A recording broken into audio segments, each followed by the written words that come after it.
ඔව් මම දැන් කියන්නම් අක්මාවේ තෙල් වලට අත් බෙහෙතක්. ඒතකොට මේක අත් බෙහෙත් වලට කැඳ වර්ගයක් තමයි මම මේ කියන්නේ. එතකොට අපි දන්නවා දැන් සමාජයේ ගෑනු පිරිමි ભેදකින් තොරව අක්මාවේ තෙල් කියන එක බහුලව දකින්න ලැබෙනවා. එතකොට අපිට මේකට කැඳක් හදා ගන්න පුළුවන්. අක්මා එන්සයිම් මට්ටම නිසි මට්ටමට ගන්න එක තමයි මේකෙන් කරන්නේ බොහෝ දුරට. ඒතර අපි දන්නවා මොර කුඩුම්බේ තියෙන ශාකය. එම ශාකය අරගෙන කොටලා ඉස්ම ගන්න ඕනේ. ඉස්ම අරගෙන ඊට පස්සේ අපි දාන්නේ මේකට දෙවනි හෝ තුන්වෙනි කිරි. දැන් මිටි කිරි දාන්නේ දෙවනි හෝ තුන්වෙනි කිරි දාලා ඊට පස්සේ ලුණු ස්වල්පයක් තමයි දාන්නේ.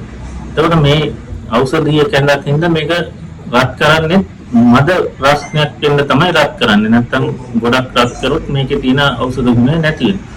ඒතකොට යම් මට්ටමකට රත් කරලා අපි මේක බොන්න පුළුවන් දෙයක්. ඒතකොට මේ කැඳ වර්ගයේ දවස් 7ක් වගේ කාලයක් එක දිගට බීපුවම ඔබට මේ චෙක් කරලා මේ පරීක්ෂා කරලා බලන්න පුළුවන්. SGOT-PT කියලා රුධිර සාම්පල පරීක්ෂාවක් තියෙනවා. ඒක බලපුවම ඔබට බලන්න පුළුවන් මේ අක්මා එන්සයිම් මට්ටම ඉතාමත් අඩු තත්ත්වයකට පත් වෙලා තියෙනවා.